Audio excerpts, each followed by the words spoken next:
Good morning. Gonna crack the door open a little bit. Uh, so my apologies again for not posting more frequently, but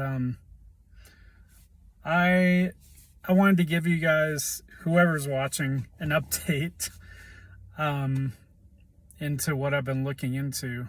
Um, so so as you might or might not know, I lived in a religious cult that followed the New Testament, the teachings of Jesus, for about approximately 20 years. I moved in, and it's a group called the 12 Tribes, and I moved in about 1993, and I left with my family in 2016. So since 2016, we moved out to Colorado. When we left the group, we left the group in Ithaca, New York. And yeah, it was just, as I explained in previous videos, it was just getting, it was communal living, but it was getting just way too religious and controlling and rule-based, which I concluded was not the way of Jesus. So I would say pretty much since 2016, life for me, I have 3 daughters, and life for me has been pretty a learning experience since then. I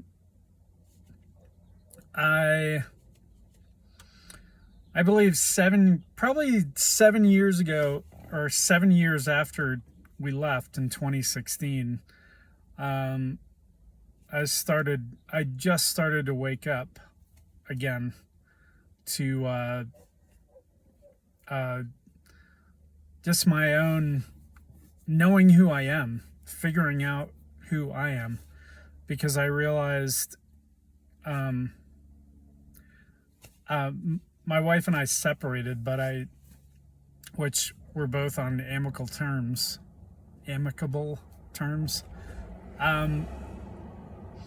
But yeah, I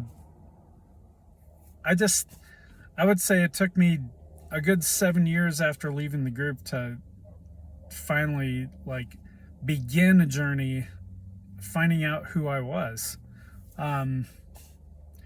which I think everybody on this planet needs to ask themselves who they are.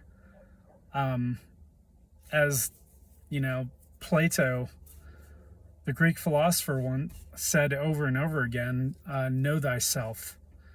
And that's the beginning of wisdom, is knowing yourself. So I recently,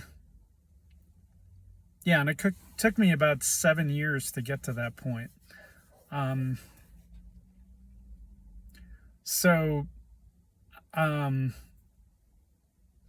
I listen to, he posts weekly videos.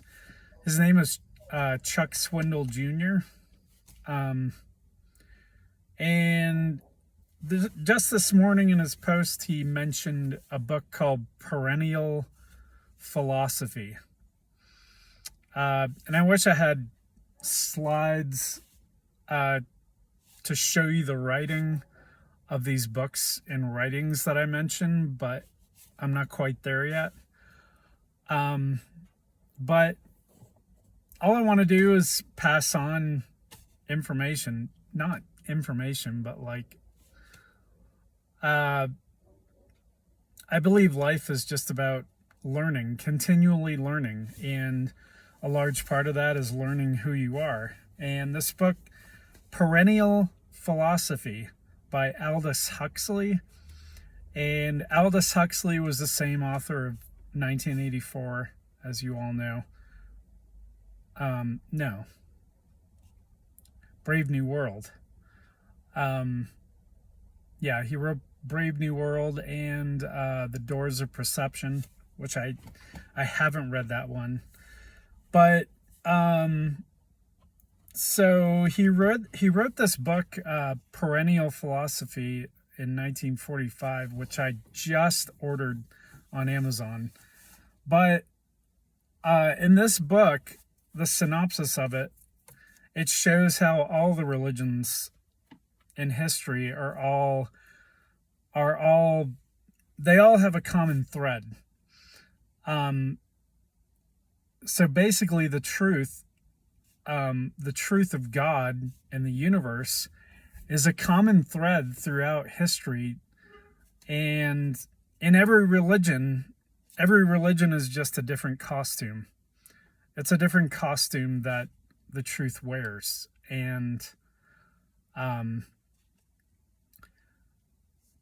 it's how you say. I believe he used the phrase. It's concretized in a person or a mythology, according to wherever it is. Like Jesus was in the Middle East. Buddha was in India. There's all kinds of different concretized religions, Muhammad, Islam, that basically all say the same basic truth. So I wanted to mention that, which when I get the book, I'll launch more into that. But moreover, I've been learning more about the map of consciousness. So it's a book that was actually written by David R. Hawkins, Hawkins, and he's a psychiatrist. And he wrote this book. I'll show it to you. It's called Power versus Force, and it's all about human consciousness, and which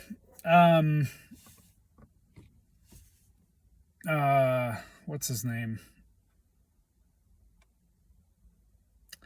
Well, his name will come later, but there's a famous, he said a famous quote that if you want to know the secrets of the universe, you have to understand energy, vibration, and frequency, and how they interact.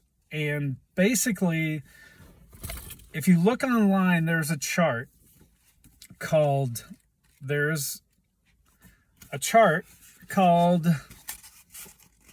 map of consciousness. And this is the chart, but as I said, you can find a better copy online. Just Google it, the map of consciousness. And it basically, this man basically charted scientifically the states of consciousness according to vibrational frequency from 20 hertz all the way up to 1,000 hertz. Which I believe he was the first psychiatrist to actually scientifically chart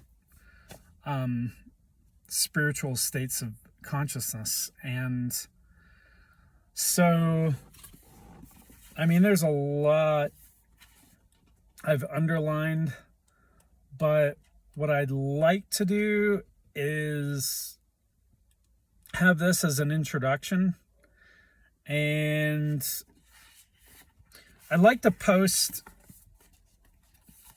maybe once a week, maybe more frequently, the different states of consciousness, and just read what he has to say, starting with the bottom, shame, which is 20 hertz frequency. But basically, these So maybe I'll just give you an overview. So 20 hertz is the state of shame. And then at 30 hertz, it goes up to guilt. 50 hertz is apathy. And keep in mind, these are all states of consciousness. They're not just random feelings that we feel every now and then, but everybody on the planet is in one of these states of consciousness, according to, and they can vary, they can fluctuate. You can actually, obviously, you can raise your level of consciousness through meditation, through sometimes it takes a near-death experience to wake you up to higher states of frequency. I mean, I would read, yeah.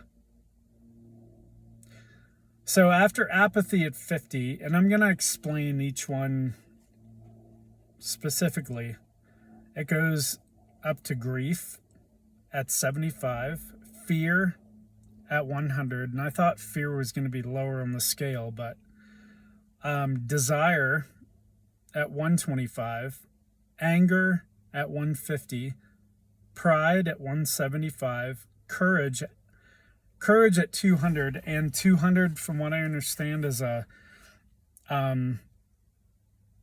at courage and 200 you pass into a beneficial realm.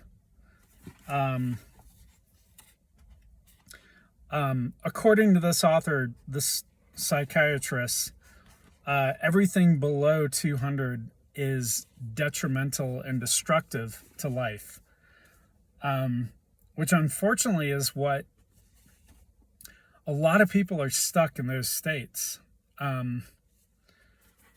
So once you reach 200, which is courage, and all these correspond with the chakras as well. And I'm no expert in the chakras or any, I'm just learning about this stuff. It goes to 250, which is neutrality, which neutrality just isn't neutral. Yeah, you'll learn more about it. 310 is willingness. 350 is acceptance. 400 is reason. 500 is love, which it is love in this, yeah, I'll explain it. 540 is joy. 600 is peace. And 700 to 1,000 is enlightenment. And that's the level of like Jesus, Buddha, like, but it's attainable.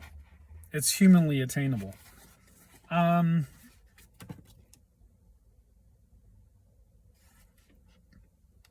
So yeah, I just wanted to give a little description. So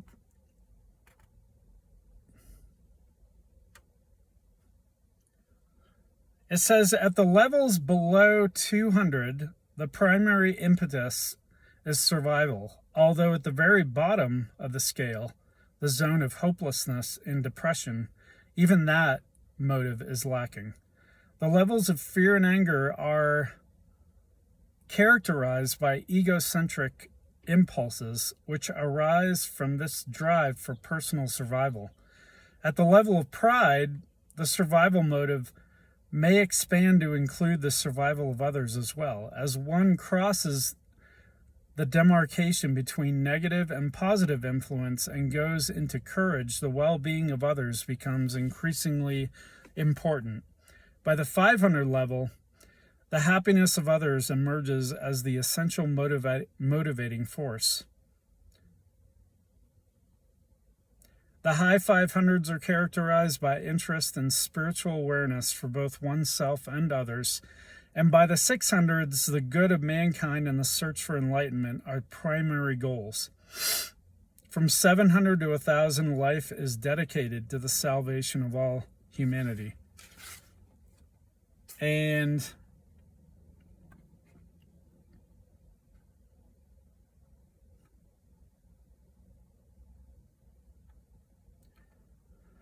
so I can read more, but like I said in these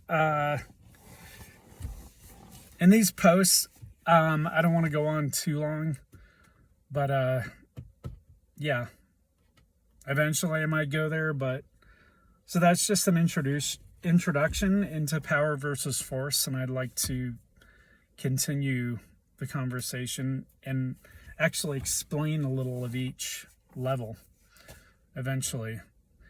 And I'm not saying this is the truth at all, but at this level in my journey, I'm taking bits and pieces of different things. And that does not include organized religions of any sort. It obviously has to do with transcendentalism and transcending and living in accord with nature, which is really the whole theme of these posts. So I'll keep you posted, and until then, see ya.